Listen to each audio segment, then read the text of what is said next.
કેમ છો વિદ્યાર્થી મિત્રો? અઠવાડિયાના નવા દિવસે ફરી એકવાર બધાનું સ્વાગત નીટની તૈયારીમાં. રવિવારનો ખૂબ ખૂબ સરસ ઉપયોગ કરી અને તમે આગળ વધ્યા છો. આપણે અંતઃસ્ત્રાવી તંત્ર એન્ડોક્રાઇન સિસ્ટમ એનું આજે લાસ્ટ લેક્ચર, જેમાં એમસીક્યુ ખાસ તો સોલ્વ કરવાના છીએ, એટલે એના માટે આગળ વધવાનું છે. આપણે બધી ગ્રંથિઓ અને એની જુદી જુદી પરિસ્થિતિ, અંતઃસ્ત્રાવના વધુ પ્રમાણથી કયા રોગો થાય, ક્યારેક ઉણપથી કે અભાવથી કયા રોગો થાય, એને સંલગ્ન બીજું નિયમન શું છે એ બધું આપણે જોઈ લીધું.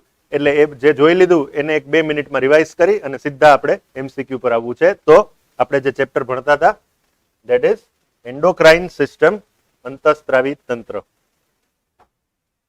ઓકે, આપણે ચેતાતંત્ર અને અંતઃસ્ત્રાવ તંત્રનો સંબંધ સમજી લીધો.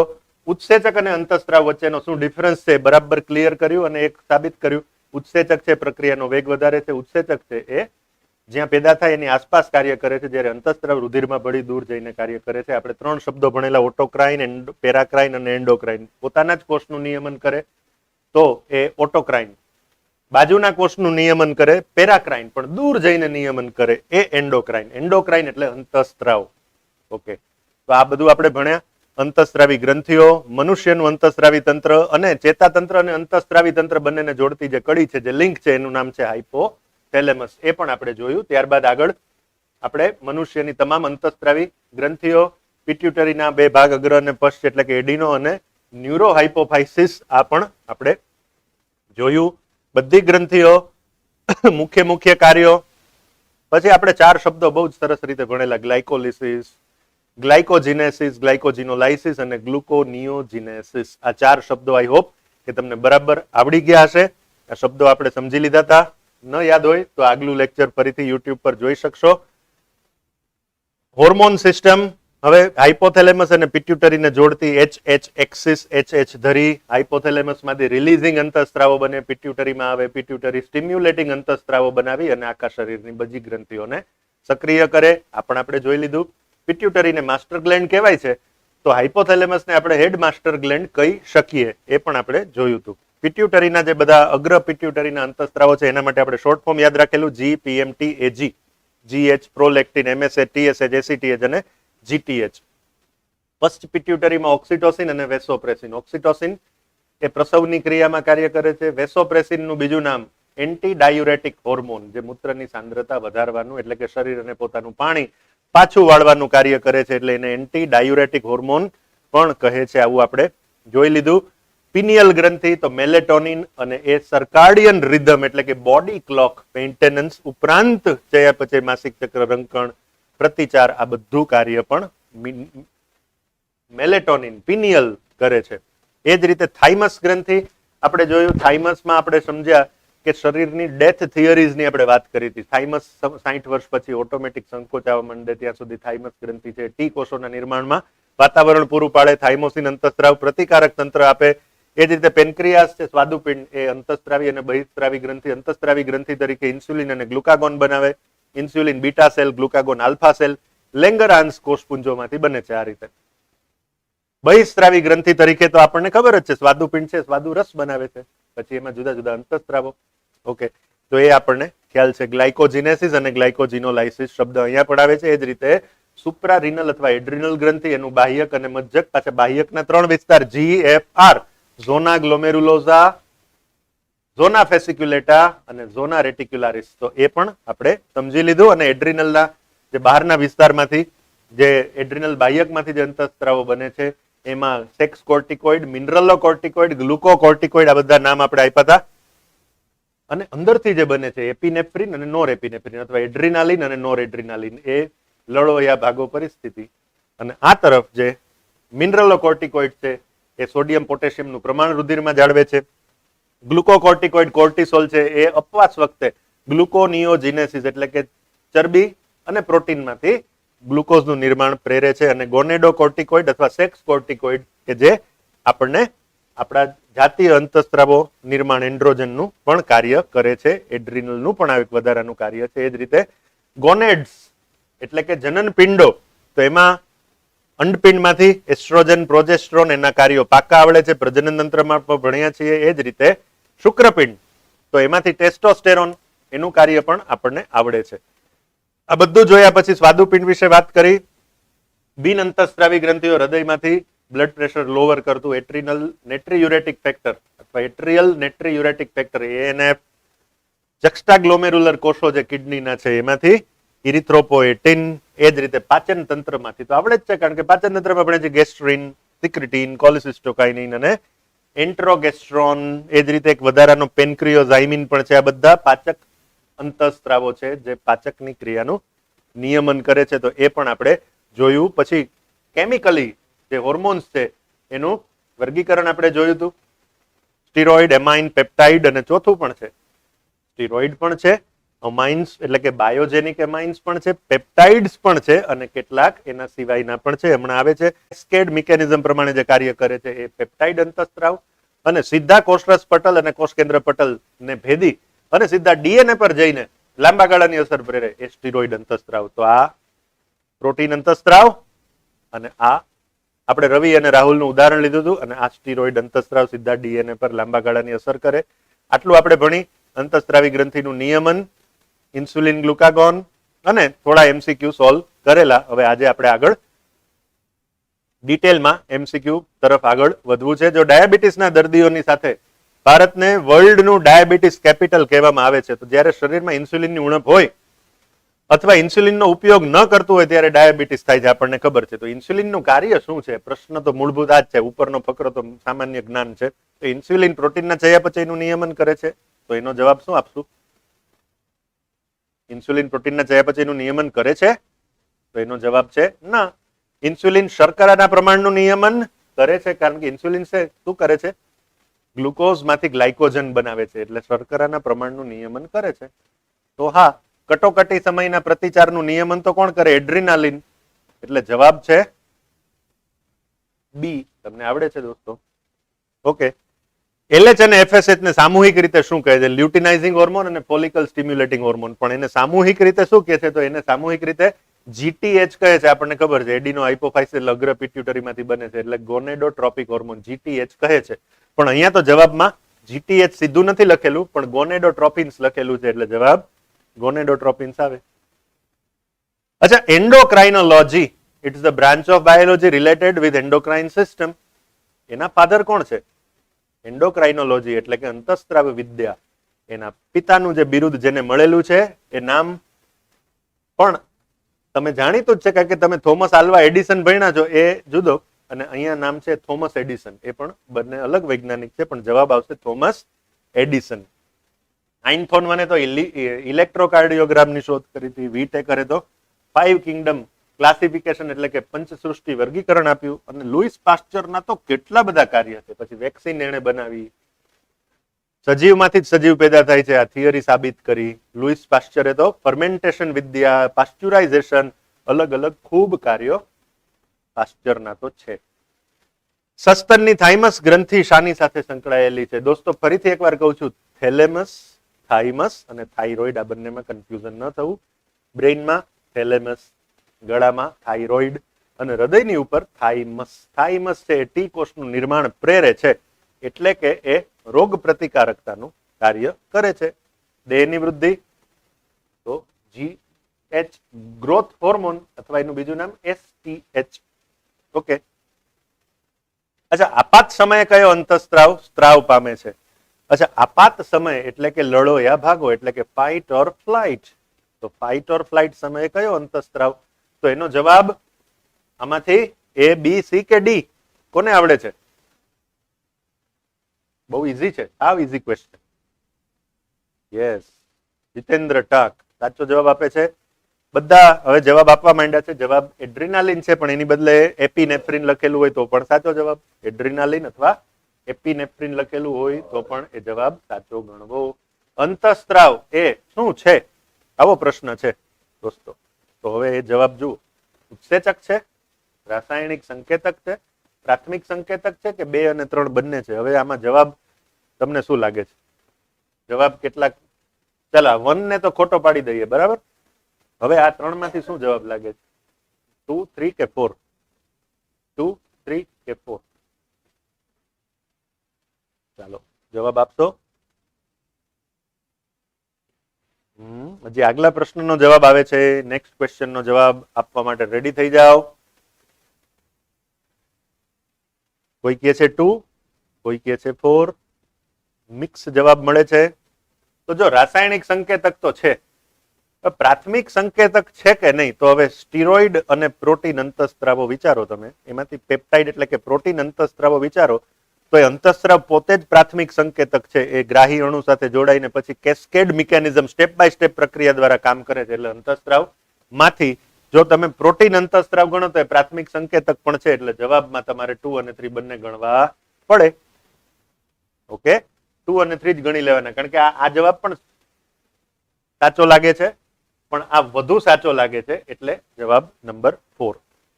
Alright, good. મોટા ભાગના સાચો જવાબ આપે છે. અચ્છા, શરીરનું સંકલિત તંત્ર એ કયું છે? અંતઃસ્ત્રાવી, ચેતા, રુધિરાભિસરણ કે અંતઃસ્ત્રાવી અને ચેતા તંત્ર બંને? તો આ તો જવાબ હવે આવડે છે ને દોસ્તો. સંકલિત તંત્ર શરીરનું નિયમન કરે છે. તો આ કરે છે, આ કરે છે. ઓકે, પણ 1 અને 2 ભેગા આપ્યા, પણ આ રીતે જવાબ આપ્યો છે 4. એટલે જવાબ શું આવશે? આનો જવાબ પણ 4 આપશે. મિત્રો સાચો જવાબ આમ તો આપે છે. એટલે આગળ જશું. પ્રશ્ન છે, અંતઃસ્ત્રાવી ગ્રંથિઓ એટલે એવી ગ્રંથિ કે જેનો સ્ત્રાવ તે ક્યાં ઠલવે છે? અંતઃસ્ત્રાવી ગ્રંથિઓ એટલે એવી ગ્રંથિઓ કે જે પોતાનો સ્ત્રાવ દૂર દૂર મોકલવા માટે ક્યાં ઠલવે છે? સીધો રુધિરમાં, રુધિર કે વાહિનીઓમાં કે? તો અચ્છા, ઘણાને આ જવાબ લાગે, ઘણાને આ જવાબ લાગે, ત્યારે શું વિચારવાનું? તો અહીંયા રુધિર કે વાહિનીઓ લખ્યું છે. જો તમને એમ થાય કે આ જવાબ સાચો લાગે છે, પણ અહીંયા રુધિર વાહિનીઓ નથી લખ્યું. રુધિર વાહિનીઓ લખ્યું હોત તો આ જવાબ થાત. એટલે જવાબ આપણે સીધો રુધિરમાં આ ગણી લેવાનો. બરાબર ને? સીધો રુધિરમાં ઠલવે છે. આપણને કહ્યું ડકલેસ વાહિનીઓ શબ્દ છે, એટલે આ જવાબ બી નંબર 2 નહીં આવે. ઘણા બધા મિત્રો બી બી બી લખે છે, પણ આ જવાબ નહીં આવે, કારણ કે અહીંયા રુધિર વાહિની ક્યાં લખ્યું છે? એ ખાલી વાહિની લખ્યું છે, એટલે એ જવાબ નહીં આવે. જવાબ આવશે સીધો રુધિરમાં. આ રીતે ઘણીવાર તમારે એકદમ તલસ્પર્શી ચિંતન કરવું પડશે. અચ્છા, પ્રોટીન અંતઃસ્ત્રાવ છે, એના ગ્રાહીઓ ક્યાં આવેલા છે? હવે આ કોષ રસ પટલ, આ ગ્રાહી સ્થાન, અને આ પ્રોટીન અંતઃસ્ત્રાવ. પ્રોટીન અંતઃસ્ત્રાવને પ્રાથમિક સંકેતક કીધું, આ એનું ગ્રાહી અણુ. તો ક્યાં આવેલા છે? કોષ રસ પટલ પર, એટલે કોષીય સપાટી પર. ઓલરાઈટ, તો એનો જવાબ શું આવશે? ઈઝી છે એટલે આગળ જાઉં છું. જે પ્રશ્ન વિચારવા જેવા હશે એમાં હું તમને વિચારવાનો જરૂર સમય આપીશ, પણ આનો જવાબ આવશે નંબર 4. નેક્સ્ટ ક્વેશ્ચનમાં આવીએ. હોર્મોન્સ. અંતઃસ્ત્રાવ એટલે hormones. Alright, hormones they are internal secretions mostly discharged in the blood. સીધો રુધિરમાં ઠલવાય છે, તો આ તો સાચું જ લાગે છે. અચ્છા, hormones are secretion of exocrine gland. Exocrine એટલે તો બહિર્સ્ત્રાવી ગ્રંથિ થાય. તો આ જવાબ કેવો લાગે છે? ખોટો. Chemical substances secreted into the gut. Gut એટલે ઉદર, તો ઉદરમાં સિક્રેટ થાય છે? ના. પાચન તંત્રને લગતા અંતઃસ્ત્રાવો છે ને દોસ્તો, એ પણ ગટમાં નહીં, રુધિરમાં જ જાય છે. રુધિર વાહિની મારફત જ પાચન તંત્રના અલગ અલગ વિસ્તારમાં પહોંચે છે. આ વસ્તુ નોંધી રાખજો. ઇનઓર્ગેનિક કેટેલિસ્ટ દર વખતે નથી. કેટેલિસ્ટ એટલે તો ઉદ્દીપક. તો આ વ્યાખ્યા તો એને અંતઃસ્ત્રાવની નહીં, ઉત્સેચકની કરી દીધી. એટલે આ 3 ખોટા લાગે છે. એટલે જવાબ આ સાચો છે. 1 ડન. ગુડ. બધા મિત્રોને 5માનો જવાબ પણ આવડે છે. ઓકે, તો 4 4 1 4 1 અહીંયા 5 5 ના ઝુમખામાં આપણે જવાબ લખ્યા છે, નોંધ લેશો. નેક્સ્ટ છઠ્ઠો પ્રશ્ન છે, અંતઃસ્ત્રાવ શું છે? બહુ જ ઓછા પ્રમાણમાં ઉત્પન્ન થાય. હા. સરળતાથી પ્રસરણ પામે છે. હા. બિન એન્ટીજેનિક છે, કારણ કે એની સામે કોઈ આપણું શરીર પ્રતિકારકતા ઉત્પન્ન નથી કરતું. એટલે જવાબ શું લાગે છે? ચલો વિચારો. 1 2 3 કે 4? જવાબની રાહ જોઈશ. જો 1, ઘણા મિત્રો 1 લખશે, ઘણા 4 લખશે. શું આવે છે જવાબ?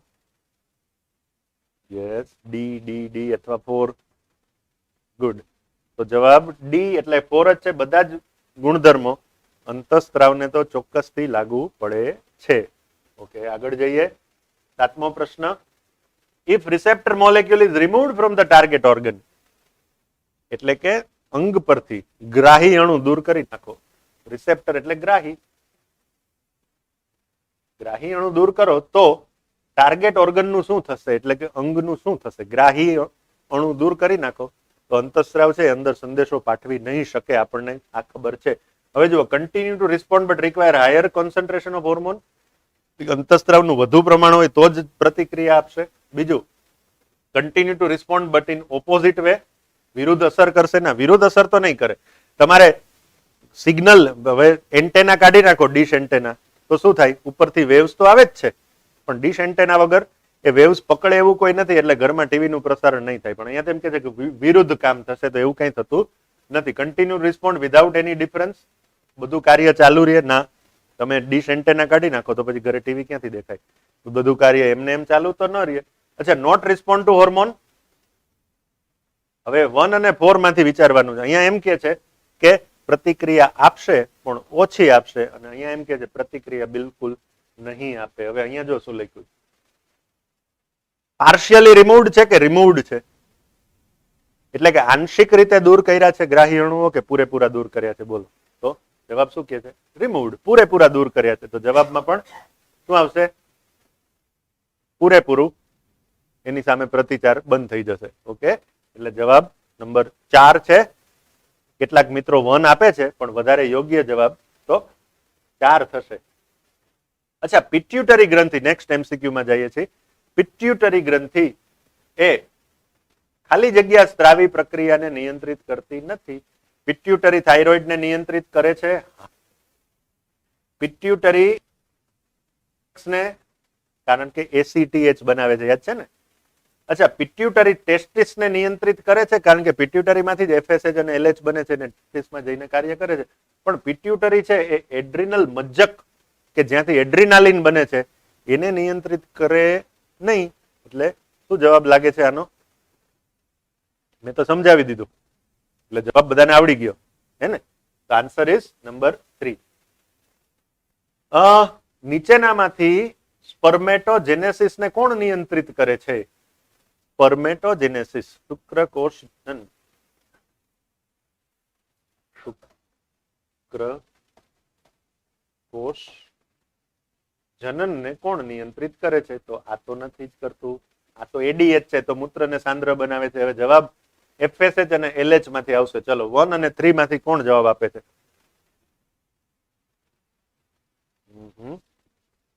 રામ સુરેશભાઈ લખે છે 1, દિલીપ લખે છે સી, રામ લખે છે 1, દીપ્તિ પણ લખે છે 1 એટલે કે એફએસએચ, પરસોત્તમ લખે છે 1, જીતેન્દ્ર લખે છે સી. ઓકે, મોટા ભાગના સ્ટુડન્ટ્સ 1 1 1 એટલે કે એફએસએચ લખે છે. That is right answer. તો 1 ઇઝ રાઈટ આન્સર. ઓકે, હવે નેક્સ્ટ પ્રશ્નમાં જઈએ છીએ. નેક્સ્ટ ઉપર ધ્યાન આપો, આપણે સોલ્વ કરીએ છીએ ફટાફટ. ન્યુરો હાઇપોફાઇસિસ. અચ્છા, ન્યુરો હાઇપોફાઇસિસ એટલે શું? યાદ છે ને? એડિનો હાઇપોફાઇસિસ અને ન્યુરો હાઇપોફાઇસિસ. એડિનો હાઇપોફાઇસિસ એટલે અગ્ર પિટ્યુટરી, ન્યુરો હાઇપોફાઇસિસ એટલે પશ્ચ પિટ્યુટરી. પશ્ચ પિટ્યુટરી માંથી બે બને. શું બને છે? ઓક્સિટોસિન અને વેસોપ્રેસિન. તો હવે જવાબ ઓક્સિટોસિન અને વાસોપ્રેસિન આવે છે, એટલે આ નહીં, આ બંને સાચા છે, પણ બિલકુલ સાચો જવાબ તો 4 છે. વેરી ગુડ, મિત્રોને આવડી ગયો. વાસોપ્રેસિન ની બદલે શું પૂછી શકે? વાસોપ્રેસિન ની બદલે શું પૂછી શકે? ચલો જવાબ લખો. વાસોપ્રેસિન ની બદલે શું પૂછી શકે? વાસોપ્રેસિન નું બીજું નામ શું પૂછી શકે? વેસોપ્રેસિન અથવા વાસોપ્રેસિન ની બદલે શું પૂછી શકે? મારે એનો જવાબ પણ જોઈએ છે. જવાબ હમણાં મિત્રો આપશે, ચોક્કસ આપશે. વાસોપ્રેસિન નું બીજું નામ. યસ, આરાધનાએ જવાબ આપી દીધો. બીજા બધા હજી રાહ જુએ છે. સંજયે આપ્યો, ગુડ. જીતેન્દ્રએ પણ આપ્યો. ચાલો, એ તો બધાને આવડી ગયું. વાસોપ્રેસિન ની બદલે એડીએચ. પણ ઓક્સિટોસિન ની બદલે શું પૂછી શકે? ચલો, ઓક્સિટોસિન ની બદલે શું પૂછી શકે? ઓક્સિટોસિન નું કઈ બીજું એવું નામ ખરું? એનું વિશેષણ અથવા એનું કોઈ જુદું નામ? ચાલો ચાલો ચાલો, હવે એડીએચ બધાને આવડી ગયું. હવે મારો પ્રશ્ન ફરી ગયો, બીજો છે ઓક્સિટોસિન નું બીજું નામ. ઓક્સિટોસિન માટે કઈ અન્ય નામ કોઈના ધ્યાનમાં હોય તો? યસ યસ વેઇટ કરું છું. કોઈ કહે છે એસીટીએસ. યસ દીપ્તિ વિચારે છે. ઓકે, બીજું નહીં, સાદી રીતે વિચારો. ઓક્સિટોસિન નું નામ આવી શકે. ડિલિવરી હોર્મોન, આ નામ આવી શકે. ડિલિવરી પ્રોસેસ, પ્રસવની ક્રિયા કરાવે છે એટલે એને ડિલિવરી હોર્મોન, પ્રસૂતિ લગતો અંતસ્ત્રાવ. આવું સંજય પણ જવાબ આપી દીધો, તો એ કહી શકે. ગુડ. વૃદ્ધિ અંતસ્ત્રાવ એટલે કે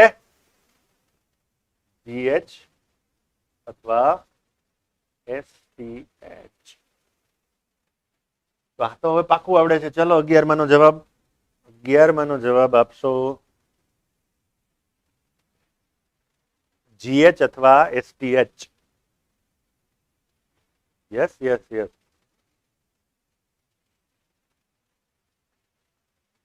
જીએચ અથવા સોમેટોટ્રોપિક હોર્મોન. તો એનો આન્સર છે પિટ્યુટરી. અને પિટ્યુટરીમાં પણ અગ્ર પિટ્યુટરી એટલે કે એડિનો હાઇપોફાઇસિસ. Very good. અચ્છા, ગોનેડોટ્રોપિક હોર્મોન એટલે કે જીટીએચ. જીટીએચ કોણ ઉત્પન્ન કરે છે? તો જીટીએચ તમને જો સૂત્ર યાદ હોય, G PMT AG. Growth hormone, prolactin, melanocyte stimulating hormone, thyroid stimulating hormone, ACTH adrenocorticotropic hormone અને જીટીએચ. તો આ જીટીએચ એટલે આ કોણ પેદા કરે છે? જીપીએમટી એજી નામના અંતસ્ત્રાવોને એડિનો હાઇપોફાઇસિસ એટલે કે અગ્ર પિટ્યુટરી. તો આન્સર શું આવશે આનો? યસ, બધા જવાબ આપવા માંડ્યા છે ઝડપથી. પ્રોલેક્ટિન નું મુખ્ય કાર્ય શું છે? તો શબ્દ આવ્યો લેક્ટો. લેક્ટો એટલે મિલ્ક, લેક્ટોઝ એટલે મિલ્ક શુગર જે ડાયસેકેરાઇડ છે, લેક્ટેઝ એટલે એનું વિઘટન કરે એ, અને પ્રોલેક્ટિન એટલે એ દૂધના ઉત્પાદન સાથે સંબંધિત. તો આનો જવાબ પણ આવશે નંબર 3. વેરી ગુડ, બધાને આવડે છે. Good. Number 15 question, vasopressin. Vasopressin શું કરે છે? તો બંને સાચા લાગે. વાસોપ્રેસિન વધારે હોય તો મૂત્ર સાંદ્ર બને, અને વાસોપ્રેસિન ની ઉણપ હોય મૂત્ર મંદ બને. એટલે બંને સાથે આમ તો સંકળાયેલો કહેવાય, પણ વધુ યોગ્ય જવાબ આપણે શોધવાનો છે. તો વાસોપ્રેસિન હોય ત્યારે મૂત્રની સાંદ્રતા સાથે સંકળાયેલ છે. એટલે જવાબ શું આવશે? એ. દિલીપ. પછી ઉન્નતિ, પછી પ્રેમ, પછી સંજય, પછી એચબી આહિર, બધા જવાબ આપે જ છે. Very good. ઓક્સિટોસિન નો ઉપયોગ. તો ઓક્સિટોસિન નું બીજું નામ કહી દીધું હવે તો આપણે, ડિલિવરી હોર્મોન એટલે. રાઈટ, આનો જવાબ. ચાલો મિત્રો, બરાબર છે ને? કોઈને કઈ ડાઉટ નથી ને? તો આગળ જાઓ. યસ, ઉન્નતિ અને પછી દિલીપ બધા જવાબ આપે છે. પછી 17 નીચેનામાંથી કયો અંતસ્ત્રાવ પ્રસૂતિ દરમિયાન ગર્ભાશયના સંકોચનમાં? પાક્કું આવડે છે. ઓક્સિટોસિન. અથવા ગર્ભાશયની બદલે પ્રશ્ન શું પૂછી શકે?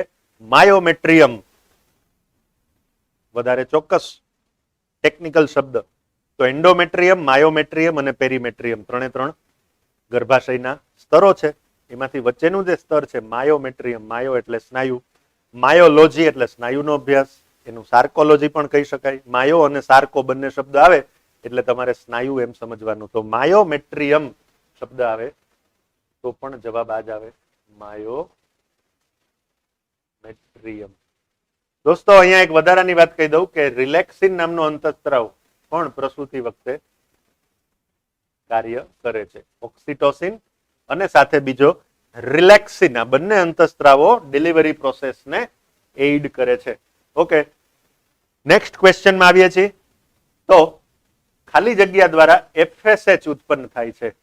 અચ્છા, એફએસએચ અને એલએચ બંનેનું વન નેમ જીટીએચ. અને જવાબ પાકો આવડે છે. હવે તો કેટલી બધી વાર આવડી ગયું. એડિનો હાઇપોફાઇસિસ અથવા પિટ્યુટરીનો અગ્રખંડ, હે ને?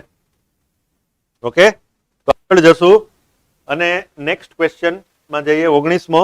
અને શરીરના કોષોનો બીએમઆર. બીએમઆર એટલે શું? શરીરના કોષોનો બીએમઆર કોણ નિયંત્રિત કરે છે? ચાલો ચાલો ચાલો ચાલો ચાલો, બીએમઆર નું full form basal metabolic rate, એટલે કે ચયાપચયનો દર. અને એ કરનાર ગ્રંથિ તો આપણને પાકી આવડે છે, થાઇરોઇડ. મેં તમને ત્યારે પણ કીધું હતું, crabs cycle, glycolysis, beta oxidation, આ બધા જે ચયાપચયના મેટાબોલિઝમને લગતા જે કંઈ પથ છે એનું નિયંત્રણ થાઇરોઇડ નો અંતસ્રાવ થાઇરોક્સિન એટલે કે T3 અને T4 નામના જે અંતસ્રાવ છે એ કરે છે. એટલે જવાબ આવશે 2. નેક્સ્ટ ક્વેશ્ચનમાં આવીએ. આ બધા જવાબો છે. પેરાથોર્મોન, તો બે હોર્મોન TCT અને TTH બંને એકબીજાની વિરોધી અસર દર્શાવે છે. થાઇરોકેલ્સિટોનિન જે હાડકાને મજબૂત બનાવે, પેરાથોર્મોન છે હાડકામાંથી કેલ્શિયમ ઘટાડી રુધિરમાં કેલ્શિયમ દાખલ કરે. તો બંનેની ઓપોઝિટ ક્રિયાવિધિ છે. ત્યારે આપણે ભણેલા કે બે રોગો આની સાથે લાગુ પડશે, એક તો હિમોફિલિયા અને બીજું ઓસ્ટિયોપોરોસિસ. યાદ રાખવું જોઈએ. તો રુધિરમાં કેલ્શિયમનું સ્તર કે કેલ્શિયમ ફોસ્ફેટ સ્તર, શરીરનું તાપમાન કે એક પણ નહીં. અચ્છા, પેરાથોર્મોન છે એ બોનમાંથી કેલ્શિયમને કાઢી અને બ્લડમાં લઈ જશે, એટલે રુધિરનું કેલ્શિયમ સ્તર નિયંત્રિત કરે છે. તો હવે પ્રશ્ન એ થાય, નિયંત્રિત કરે એટલે અહીંયા એમ સમજવાનું દોસ્તો, ઘટાડે છે, કંટ્રોલ કરે છે, ઘટાડે છે. તો રુધિરમાં કેલ્શિયમનું સ્તર તો વધારે છે પેરાથોર્મોન, હે ને? ઘટાડે છે કોણ? ટીસીટી. પણ વધારે છે કોણ? પેરાથોર્મોન. એટલે આ જવાબ કરતા આ જવાબ વધારે વ્યાજબી લાગે છે, કારણ કે હાડકામાં અસ્થિમાં કેલ્શિયમ છે ફોસ્ફેટ સાથે સંયોજન સ્વરૂપે, ક્ષાર સ્વરૂપે કેલ્શિયમ ફોસ્ફેટ હોય છે. એટલે કેલ્શિયમ ફોસ્ફેટ નું કંટ્રોલ કરીને રુધિરમાં કેલ્શિયમ વધારે છે. એટલે અહીંયા યોગ્ય જવાબ 1 અને 2 બંનેમાં ઘણું બધું કન્ફ્યુઝન થાય એમ છે, પણ તમે બધા હોશિયાર છો, બધા જવાબ 2 લખે છે, એટલે આન્સર આવશે કેલ્શિયમ ફોસ્ફેટ સ્તર. Very good. આગળ જશું. ક્રેટિનિઝમ, તો થાઇરોઇડ ગ્રંથિ, એને લગતા અંતસ્ત્રાવ. થાઇરોઇડના અંતસ્ત્રાવમાં T3, T4 પછી TCT, આ બધા થાઇરોઇડના અંતસ્ત્રાવ છે. હવે થાઇરોઇડના અંતસ્ત્રાવો નાનપણમાં, નાની ઉંમરે, બાળકમાં જો ઉણપ હોય તો ક્રેટિનિઝમ, મોટી ઉંમરે ઉણપ થાય તો મિક્ઝોડીમાં, થાઇરોઇડના અંતસ્ત્રાવોનું પ્રમાણ વધી જાય તો પફી ફેસ. યાદ છે ને? એ રોગનું નામ થાઇરોટોક્સિકોસિસ અથવા હાઇપર થાઇરોઇડિઝમ. તો અહીંયા જવાબ શું આવશે? ક્રેટિનિઝમ. કોના? અસાધારણ સ્ત્રાવને કારણે થાય છે. અહીંયા અસાધારણ એટલે શું ગણવાનું? વધુ કે ઓછો? તો અસાધારણ એટલે એબનોર્મલ. પછી વધુ પણ હોઈ શકે, ઓછો પણ હોઈ શકે. અહીંયા તમને બધાને આવડે છે કે અહીંયા ઓછો જ છે, પણ ઓછા માટે અસાધારણ લીધો છે, એટલે જવાબ આવશે થાઇરોક્સિન. ઓલરાઈટ. અનુપ્રસ્થ સંધાનથી કે જે થાઇરોઇડ ગ્રંથિના બે ભાગને જોડે છે એને શું કહેવાય છે? થાઇરોઇડ ગ્રંથિના જે બે ભાગને જોડતો વિસ્તાર છે આ રીતે. પછી અહીંયા તમને ખબર હોય તો પેરાથાઇરોઇડ પણ હોય છે. તો આ જે ભાગ છે આને ઇસ્થમસ કહે છે. શું કહે છે? હવે આ જ શબ્દ ઇસ્થમસ પાછો ગર્ભાશયમાં અંડવાહિની પાસે પણ આવે છે. એમ્પ્યુલા ઇસ્થેમેટિક જંક્શન, આ શબ્દ ગર્ભાશયમાં સ્ત્રીના શરીરમાં પણ આવે છે. ઇસ્થમસ એટલે આમ તો જોડતી કડી જેવું, જોડતો ભાગ, વિસ્તાર, સેતુ જેવો ભાગ. અહીંયા જવાબ આવશે ઇસ્થમસ. ઓલરાઈટ, નોંધી લેજો, કદાચ તમારા ધ્યાનમાં ન હોય તો ઇસ્થમસ. આમ તો જો કેટલાક મિત્રો જવાબ આપે છે 1, કેટલાક 2, કેટલાક 4, પણ અહીંયા આવશે જવાબ ઇસ્થમસ. સોડિયમની જાળવણીનો આધાર કઈ ગ્રંથિના અંતસ્ત્રાવ પર રહેલો છે? સોડિયમ અને પોટેશિયમનું પ્રમાણ જાળવવાનું કાર્ય કરનાર અંતસ્ત્રાવનું નામ. પહેલા તો નામ માટે હું રાહ જોઈશ, પછી ગ્રંથિમાં જશું. સોડિયમ પોટેશિયમનું સ્તર જાળવવાની જે ગ્રંથિ છે એનું નામ. ચાલો ચાલો ચાલો વિચારો, પ્રશ્ન જવાબ વિચારો પ્રશ્નને આધારે. Yes yes yes. પહેલા તો મારે અંતસ્ત્રાવનું નામ તમારી પાસેથી જાણવું છે. એ નામ આવડે પછી ગ્રંથિનો જવાબ તો ઝડપથી આવડી જશે.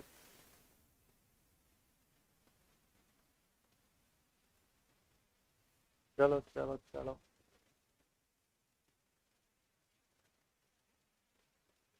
HB આહિર કંઈક પૂછે છે, પણ તારો પ્રશ્ન સ્પષ્ટ નથી, વ્યવસ્થિત લખીને મોકલ. પેલા તો મારે અહીંયા જવાબ નથી જોતો, મારે અંતસ્ત્રાવનું નામ જાણવું છે તમારી પાસે.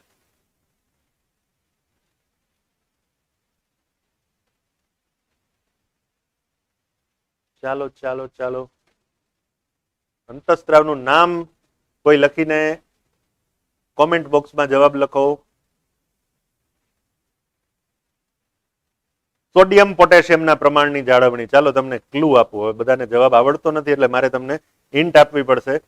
તો જવાબ છે ને મિનરલો કોર્ટિકોઇડ માંથી આવે છે. મિનરલો કોર્ટિકોઇડ તો એક એનું કેમિકલ નામ છે મિનરલો કોર્ટિકોઇડ, પણ હજી વધારે સ્પષ્ટ જવાબ જોઈએ મારે. સ્પષ્ટ જવાબ જોઈએ. મિનરલો કોર્ટિકોઇડ તો બરાબર, પણ સ્પષ્ટ જવાબ પહેલી વાર સાચો આવે છે વિરાસ સાહિલ પાસેથી અને પટેલ આરાધના પાસેથી. Very good. તમારા બંનેનો સ્પેલિંગમાં ખાલી છેલ્લે ઈ આવે, આલ્ડોસ્ટેરોન, STERONE. તો આલ્ડોસ્ટેરોન ઇઝ ધ રાઈટ આન્સર. એટલે જવાબ એડ્રિનલ બાહ્યક કે મજ્જક? તો એડ્રિનલ બાહ્યક હે ને, GFR. Very good. દીપ્તિએ પણ સાચો સ્પેલિંગ લખી બતાવ્યો, એલ્ડોસ્ટેરોન. ગુડ. નેક્સ્ટ ક્વેશ્ચનમાં જઈએ તો કાર્બોદિતના ચયાપચયને એડ્રિનલ બાહ્યક ખાલી જગ્યા દ્વારા નિયંત્રિત કરે છે. અચ્છા, કાર્બોદિતનું ચયાપચય, અને એમાં પણ ખાસ તો ઉપવાસ ઉપર ઉતરી ગયા હોય ત્યારે ગ્લુકોનિયોજેનેસિસ એટલે કે અસાધારણ સ્ત્રોતમાંથી, ફેટમાંથી કે પ્રોટીન્સમાંથી ગ્લુકોઝનું નિર્માણ કરવું, આ કાર્ય જે કરે છે એનું નામ છે કોર્ટિસોલ. કોણ છે એનું નામ? કોર્ટિસોલ. હવે એ એડ્રિનાલિન નહીં, નોર એડ્રિનાલિન નહીં, મિનરલો કોર્ટિકોઇડ તો મૂત્રનું ને સોડિયમ પોટેશિયમનું કાર્ય કરે છે. એટલે જવાબ ગ્લુકોકોર્ટિકોઇડ એનું કેમિકલ ગ્રુપ નેમ છે અને એનો વધારે સ્પષ્ટ જવાબ છે કોર્ટિસોલ. જેમ મિનરલો કોર્ટિકોઇડ ની બદલે આલ્ડોસ્ટેરોન પૂછી શકે, એમ જ ગ્લુકોકોર્ટિકોઇડ ની બદલે કોર્ટિસોલ પણ પૂછી શકે. તો આન્સર ઇઝ સી. ગુડ. નોર એપિનેફ્રિન એટલે કે નોર એડ્રિનાલિન ક્યાંથી વહે છે? ચાલો આનો જવાબ વિચારવો પડે. GFR, ઝોના ગ્લોમેરુલોઝા, ઝોના ફેસિક્યુલેટા, ઝોના રેટિક્યુલારિસ કે એડ્રિનલ મજ્જક? મજ્જક તો નથી. હવે આ ત્રણમાંથી જવાબ કોણ આપશે મને? ચલો, જેને મારું આગલું લેક્ચર ધ્યાનથી સાંભળ્યું હોય એને આનો જવાબ આવડવો જોઈએ. ચાલો ચાલો ચાલો, આન્સર માટે હું રાહ જોઈશ. અગત્યનો પ્રશ્ન. ગ્લોમેરુલોઝા G, ફેસિક્યુલેટાનો F અને રેટિક્યુલારિસનો R. આપણે યાદ રાખેલું 3 સ્તર GFR, બહારથી અંદર.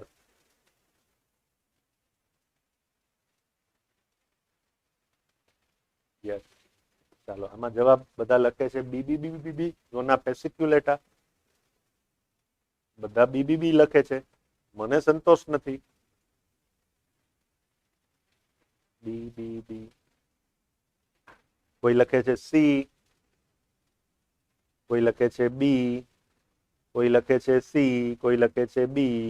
હવે જેને નથી સમજાણું બધા હિમાલયે કઈક જવાબ આપ્યો જેમાં મને રસ પડે છે. ચાલો, તમને મારે એ સ્લાઇડ બતાડવી પડશે દોસ્તો. તમને આ જવાબ ન આવડ્યો કારણ કે તમે એ સ્લાઇડ રિવિઝન કરવામાં ઉતાવળ કરી દીધી, તો મારે તમને એ જૂની સ્લાઇડ બતાવી અને જવાબ સમજાવવો પડશે.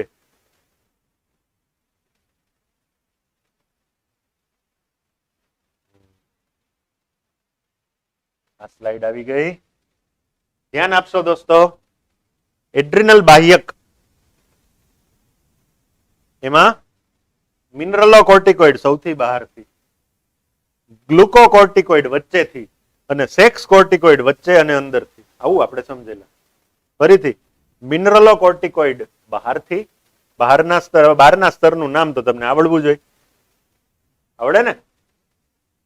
પછી ગ્લુકોકોર્ટિકોઇડ વચ્ચેથી અને સેક્સ કોર્ટિકોઇડ વચ્ચેથી અને અંદરથી.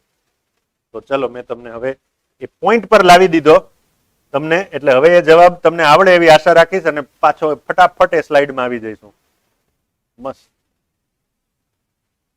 હિન્ટ આપી દીધી, જવાબની નજીક લાવી દીધા. હવે જવાબ તમારે આપવાનો છે. ચાલો, શું જવાબ આવશે હવે ક્વેશ્ચન નંબર 25 માં? 1, 2 કે 3?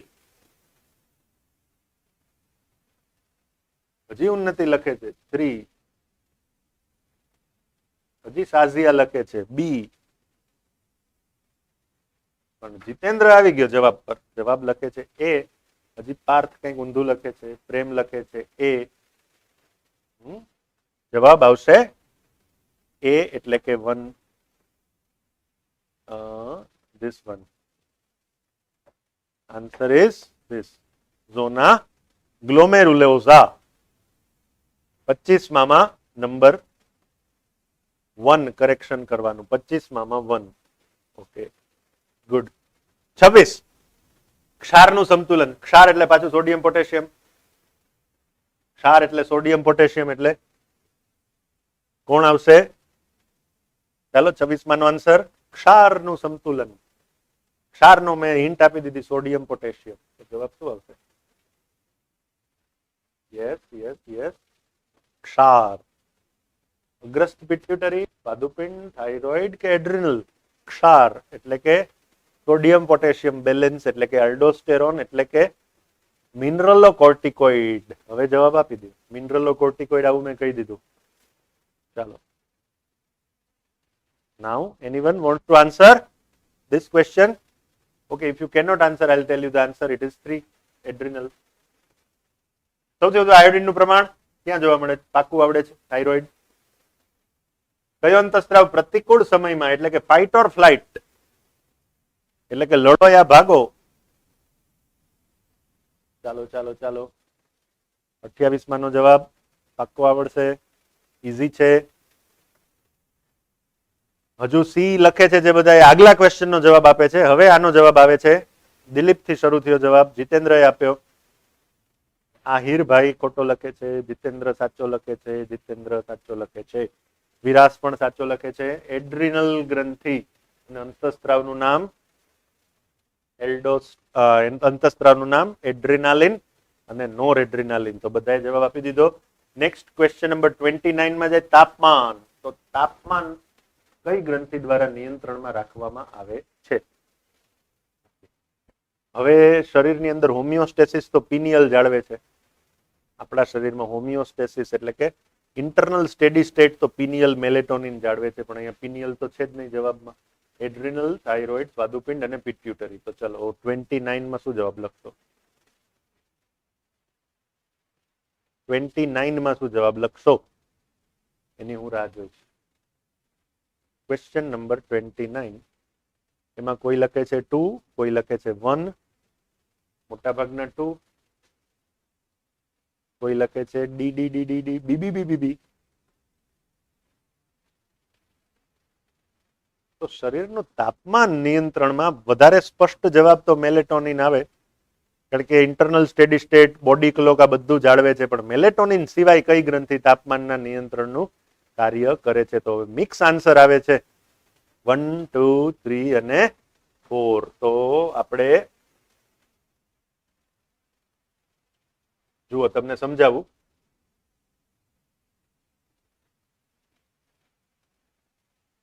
બેઝલ મેટાબોલિક રેટ છે ને, એનો કાબુ કોણ કરે છે? થાઇરોઇડ. અને બેઝલ મેટાબોલિક રેટ વડે ચયાપચય, અને ચયાપચય વડે સીધું શરીરના તાપમાન. વેન હોફ પ્રિન્સિપલ આવો પણ એક સિદ્ધાંત છે. ચયાપચયનો દર ઊંચો, તાપમાન વધુ. ઓકે, તો જવાબ આ બધું તમે ઇનડાયરેક્ટલી વિચારો તો થાઇરોઇડ તાપમાનનું નિયંત્રણ ચયાપચયના દરને નિયંત્રિત કરીને કરી શકે છે. એટલે આન્સર ઇઝ 2. પછી કોર્ટિકોસ્ટેરોઇડનો સ્ત્રાવ. તો આ તો પાક્કું આવડે છે. નંબર 30 માં કોર્ટિકોસ્ટેરોઇડનો સ્ત્રાવ. એડ્રિનલ બધાને આવડે છે. નેક્સ્ટ ક્વેશ્ચનમાં આવીએ. એલ્ડોસ્ટેરોનનો સ્ત્રાવ. ઓકે, એલ્ડોસ્ટેરોન એટલે મિનરલોકોર્ટિકોઇડ, અને મિનરલોકોર્ટિકોઇડ ફરીથી પૂછાણો તો જવાબ ઝોના ગ્લોમેરુલોઝા આવે, GFR. મેં તમને આના માટેની રેફરન્સ સ્લાઇડ પણ બતાવી દીધી હતી. મનુષ્યમાં ગ્લુકોઝના વધતા પ્રમાણને શું કહે? ખાસ તો રુધિરમાં જે ગ્લુકોઝનું પ્રમાણ છે 120 મિલીગ્રામ પર ડેસીલીટર થી વધારે જાય તો શું કહે? હવે બધા લખે છે એ. આનો જવાબ આપો છો ને? હાઇપોગ્લાયસેમિયા કે હાઇપરગ્લાયસેમિયા કે હાઇપોસ્યુરિયા કે હાઇપરસ્યુરિયા? શું કે? તો બધા જવાબ હાઇપો અને હાઇપરમાં જ સમજણ નથી પડતી ઘણા મિત્રોને.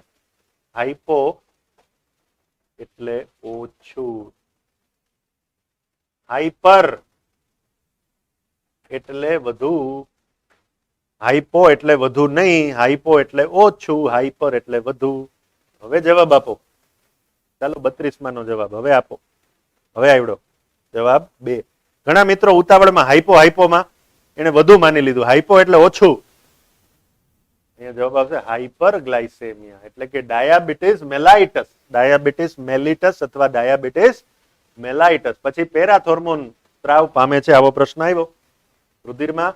હવે પેરાથોર્મોન શું કરે? અસ્થિને નબળા બનાવે, અસ્થિમાંથી કેલ્શિયમને ખેંચી અને રુધિરમાં નાખે એટલે રુધિરમાં કેલ્શિયમ ઘટે ત્યારે પેરાથોર્મોન કાર્ય કરે. દોસ્તો યાદ રાખજો, એક માતા છે, સગર્ભા સ્ત્રી છે, એના ગર્ભમાં ગર્ભ તૈયાર થાય છે, એના ગર્ભાશયમાં એ દરમિયાન માતા કેલ્શિયમ ઓછું ખાય છે તો માતાના અસ્થિ નબળા રહેશે કે બાળકના અસ્થિ નબળા રહેશે?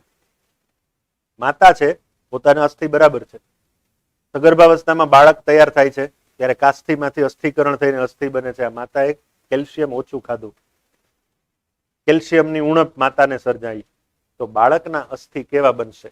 સામાન્ય કે નબળા? મારો પ્રશ્ન આ છે. માતા સગર્ભા સ્ત્રી જ્યારે પોતાનું આહારમાં કેલ્શિયમ અપૂરતું લે છે ત્યારે પેદા થનાર બાળકના અસ્થિ કેવા રહેશે? સામાન્ય કે નબળા? તમારે જવાબ એટલો જ આપવાનો, સામાન્ય કે નબળા? બાળકના અસ્થિ સામાન્ય કે નબળા? દીપ્તિ કે છે નબળા, જીતેન્દ્ર કે છે નબળા, ઉન્નતિ પણ કે છે નબળા, દિલીપ પણ કે છે નબળા, બધા કે છે નબળા નબળા નબળા, પણ જવાબ ખોટો. નબળા. બાળકના અસ્થિ સામાન્ય જ નિર્માણ પામશે. માતા એટલે કે સગર્ભા સ્ત્રી ખોરાકમાં કેલ્શિયમ ઓછું લે છે, કેલ્શિયમનો અભાવ છે, તો પણ બાળકનું શરીર યોગ્ય જ બનશે. બાળક અસ્થિ યોગ્ય અસ્થિ સાથે જન્મ લેશે. તો તમને એમ થાય કે તો કેલ્શિયમ ઓછું હતું એનું શું થયું? તો દોસ્તો કેલ્શિયમ ઓછું હતું એટલે માતા ના હાડકા નબળા પડશે. માતાના હાડકામાંથી કેલ્શિયમ નીકળીને બાળક તો એક કમ્પ્લીટ પ્રોડક્ટ તરીકે યોગ્ય જ નિર્માણ પામશે. ઓસ્ટિયોપોરોસિસ એટલે કે નબળા હાડકા વાળો જે રોગ છે એ માતાને થશે.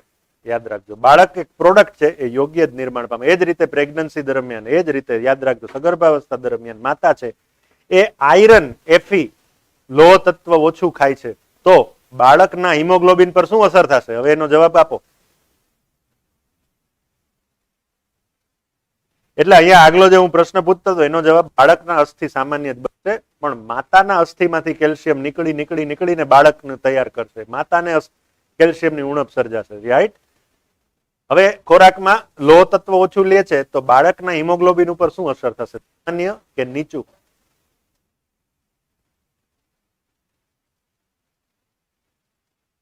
નોર્મલ કે લો?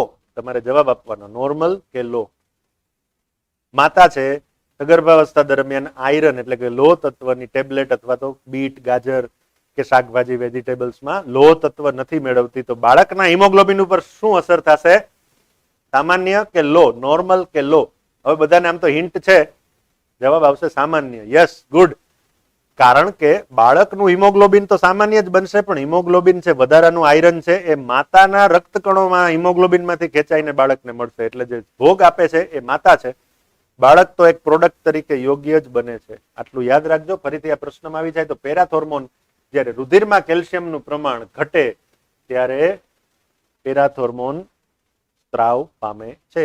બરાબર. હવે બધાને હિન્ટ આવડી ગઈ, થિયરી પણ આવડી ગઈ, લોજિક પણ આવડી ગયું. ઓકે, નેક્સ્ટમાં આવીએ. એસીટીએચ એટલે કે એડ્રિનલ કોર્ટિકોટ્રોપિક. પાક્કો આવડે છે, બહુ ઈઝી છે, પિટ્યુટરીમાંથી બને. હોમોસેપિયન્સમાં થાઇમસનું કાર્ય શાની સાથે સંકળાયેલ છે? એટલે કે આપણામાં થાઇમસ ગ્રંથિ, પાક્કું આવડે છે. થાઇમોસિન રોગ પ્રતિકારક શક્તિ સાથે સંકળાયેલ છે. મેલેટોનિન કોણ બનાવે છે? પિનિયલ. થાઇમોસિન તેને ઉત્તેજે છે. તો હવે આમાંથી શું જવાબ આવશે? રોગ પ્રતિકારકતાનું કામ કરે છે થાઇમોસિન, એટલે જવાબ આવશે ટી કોષ, ટી લસિકા કોષ એટલે કે ટી લિમ્ફોસાઇટ. ઓલરાઇટ. નેક્સ્ટ, યકૃતમાં ગ્લુકોઝનું ગ્લાયકોજનમાં રૂપાંતર. ગ્લુકોઝ ટુ ગ્લાયકોજન એટલે ઇન્સ્યુલિન, અને ઇન્સ્યુલિન કોણ પેદા કરે છે? પેન્ક્રિયાઝ એટલે કે સ્વાદુપિંડ. ઈઝી છે એટલે ઝડપથી આગળ વધી. કઈ ગ્રંથિ બહિસ્ત્રાવી તથા અંતસ્ત્રાવી બંને છે? તો આનો જવાબ ઈઝી છે એટલે ઝડપથી આગળ વધશું. ગ્લુકાગોન લેંગરાન્સ કોષપુંજોના કયા કોષો? આલ્ફા કે બીટા? તો આલ્ફા દ્વારા ઇન્સ્યુલિન ન બને, અ ને ઈ ભેગા ન થાય એટલે બીટા કોષો જવાબ આવે. લેંગરાન્સ કોષપુંજોના બીટા કોષો. કયું ઇન્સ્યુલિન નું કાર્ય નથી? તો ઇન્સ્યુલિન છે એ ગ્લુકોઝ માંથી ગ્લાયકોજન બનાવે છે. ગ્લુકોઝના ઘણા બધા અણુઓમાંથી ગ્લાયકોજન બનાવે છે. એટલે કે ગ્લાયકોજીનેસિસ, ગ્લાયકોજન નું ઉત્પાદન વધારે? હા. ગ્લાયકોજીનોલાઇસિસ વધારે? ના. યકૃત અને સ્નાયુ દ્વારા એમિનો એસિડ નું ગ્રહણ વધારે છે? ના. ગ્લુકોઝ ઓક્સિડેશન ઘટાડે? ના. જવાબ આવશે ગ્લાયકોજીનેસિસ ની ક્રિયા વધારે છે અથવા તો ગ્લાયકોજન નું ઉત્પાદન વધારે છે. મનુષ્યમાં ઇન્સ્યુલિન નું ઇન્જેક્શન આપો એટલે રુધિરમાં ગ્લુકોઝ નું સ્તર ઘટે અથવા તો ગ્લુકોઝ લેવલ ઓફ વાઇન નહીં, કોષમાં ગ્લુકોઝ એક પણ નહીં. આનો જવાબ શું આવશે? તમને યાદ હોવું જોઈએ, રુધિરમાં ગ્લુકોઝ નું સ્તર ઘટે. રુધિરમાં ગ્લુકોઝ નું સ્તર ઘટે એટલે ગ્લાયકોજન નું ઉત્પાદન શરૂ થાય. એટલે અહીંયા જવાબ એક પણ નહીં આવે.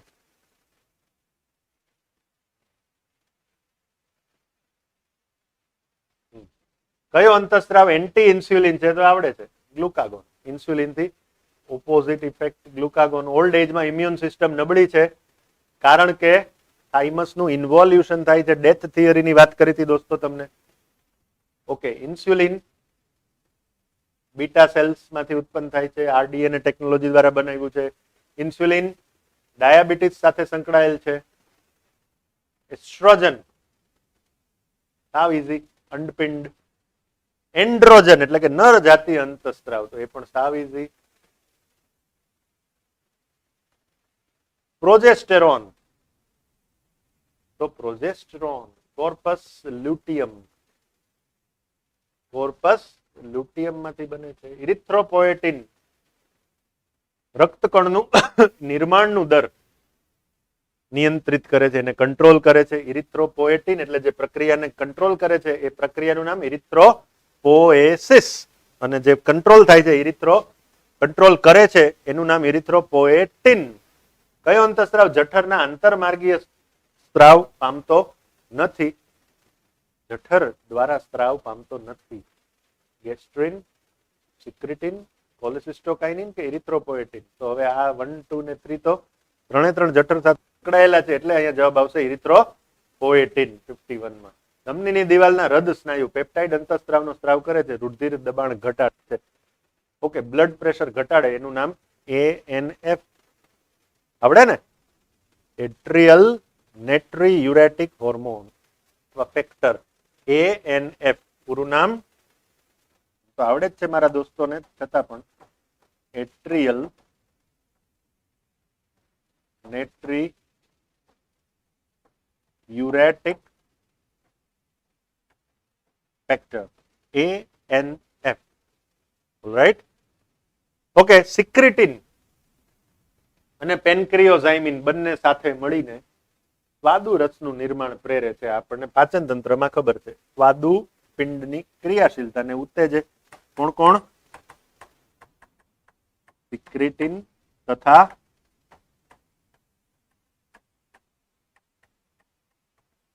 પેનક્રિયોઝાઇમિન. Alright, good. આવડે ને? ઓકે. કયો અંતસ્ત્રાવ પ્રેગ્નન્સી જાળવી રાખવા માટે, જેનું નામ જ છે પ્રેગ્નન્સી હોર્મોન, તો એનો જવાબ કોર્પસ લ્યુટિયમ માંથી બનતો અંતસ્ત્રાવ એટલે આન્સર આવે છે પ્રોજેસ્ટેરોન. તો હવે બધા મિત્રોને આવા પ્રશ્નો તો સરળતાથી પાકા કરતા આવડી જ ગયા. આ બધા પ્રશ્નો આપણે એકદમ સોલ્વ કરી અને અંતસ્ત્રાવી તંત્રને એકદમ જડબે સલાક બનાવી દીધું દોસ્તો. હવે તમે આ ચેપ્ટરને લગતા MCQ માં તમને કોઈ જ વાંધો આવવો જોઈએ નહીં. અંતસ્ત્રાવી તંત્ર ભણ્યા બાદ આપણે એક બહુ અગત્યનું તંત્ર કે જેમાં થોડુંક ડીપમાં જવાનું બાકી છે એ તંત્ર એટલે રોગ પ્રતિકારક તંત્ર, ઇમ્યુનિટી, ટી સેલ, બી સેલ, એન્ટીબોડી, એન્ટીબોડીના પ્રકારો, એન્ટીબોડીના કાર્યો. આ ઉપરાંત મેજર હિસ્ટો કમ્પેટિબિલિટી કોમ્પ્લેક્સ ને મેક્રોફેજ ને નેચરલ કિલર સેલ્સ ને આ બધા જે કોષો છે, આખી રોગ પ્રતિકારક તંત્ર એક આખું તંત્ર છે. આપણી અંદર જે ચેપ્ટર છે મનુષ્ય અને રોગો, એ ચેપ્ટરમાં પ્રતિકાર તંત્ર આપેલું છે. એમાં એલર્જી પણ છે, એમાં ઓટો ઇમ્યુનિટી એટલે સ્વ પ્રતિરક્ષા છે, જેમાં ઇમ્યુનો ડેફિશિયન્સી પણ છે, એટલે કે પ્રતિકારકતાની ઉણપ, એમાં પ્રાથમિક અને સેકન્ડરી દ્વિતીયક આ બધું આવે. એટલે આપણે એ ચેપ્ટરમાં જે ઊંડાણમાં જવાનું બાકી છે તો એ ચેપ્ટર આપણે કાલે ભણવાના છીએ, રોગ પ્રતિકારક તંત્રનું. ત્યાં સુધીમાં તમારે એડવર્ડ જેનર, લુઈસ પાશ્ચર આ બંનેના કાર્ય યાદ કરવાના છે. રોગ પ્રતિકારક તંત્રમાં એન્ટીબોડી રચના આપણે ભણશું ત્યારે એમાં જે વૈજ્ઞાનિકો આવશે એ ઇડલમેન અને પોર્ટર, કે જેણે એન્ટીબોડીની આખી રચના સમજાવેલી. તો એડલમેન અને પોર્ટર, એ રીતે મેચનિકોફ નામનો વૈજ્ઞાનિક જેણે ભક્ષક કોષો દ્વારા થતું ભક્ષણનું કાર્ય સમજાવેલું. તો આ 4-5 વૈજ્ઞાનિકોના નામ પણ આપણે તાજા કરવાના છે. આ ઉપરાંત તમે એક શબ્દ ભણ્યા છો મોનોક્લોનલ એન્ટીબોડી. તો એ મોનોક્લોનલ એન્ટીબોડી જે છે હાઇબ્રિડોમા ટેકનોલોજી વડે જેણે ઉત્પાદન કરી બતાવ્યું, એ વૈજ્ઞાનિકોનું નામ પણ કોહલર અને મિલ્સ્ટીન. આ નામ આપણે કાલે લખી સમજી અને યાદ કરવું છે. અને રોગ પ્રતિકારક તંત્રને લગતી ઘણી બધી રસપ્રદ વાતો કરવી છે. તો આજે અંતઃસ્ત્રાવી તંત્રને તમે એકદમ તૈયાર કરી અને સાઈડ પર મૂકી દો અને નેક્સ્ટ ચેપ્ટર માટે તમે રેડી થઈ જાઓ. ત્યાં સુધી આપણે અટકીએ. સૌને નમસ્કાર. Thank you very much.